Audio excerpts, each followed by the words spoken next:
சரி, ஒவ்வொரு கூட்டம் முடியும் போதும் உயிர் பலி கொடுக்கப்படுகிறது தாவேக்காவுடைய கூட்டத்துலன்னு சொல்லி இப்ப கூட நயனா நாகேந்திரன் கூட கிண்டலா கூட பேசியிருக்காரு.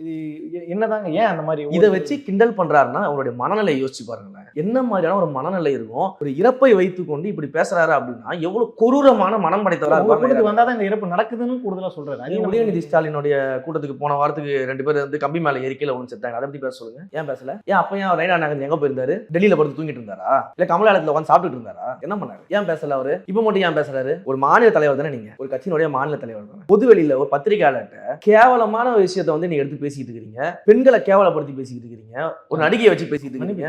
மன்னிப்பு கேட்டாரா? வருத்தம் தெரிவிச்சாரா? வருத்தம் தெரிவிச்சாரு. வருத்தம் தெரிவிக்கிறதுக்கு பேரு என்னது? மன்னிப்பு கேட்கறதுக்கு பேரு என்னது? வருத்தம் தெரிவிச்சாரே வச்சுங்க. அவருக்கு என்ன வருத்தம்? அவருக்கு என்ன வருத்தம்னு கேட்கறேன். மன்னிப்பு கேட்கணும். நீங்க பாட்டு பேசுவீங்க, வேடிக்கை பார்த்துட்டு இருக்கணுமா? மன்னிப்பு கேளுங்க. தப்பா பேசுன்னு மன்னிப்பு கேட்க வேண்டியதானே. அது என்ன வருத்தம் தெரிவிக்கிறது? மக்கள் கூட வருத்தம் கேட்டாங்களா? மன்னிப்பு கேளுங்க சார். நீங்க ஒரு மாநில தலைவர் அந்தஸ்துல இருக்கிறீங்க, உங்க கட்சி தான் ஒன்றியத்துல ஆளும் ஆட்சி அதிகாரத்துல இருக்கு. ஏன் மன்னிப்பு கேட்கல?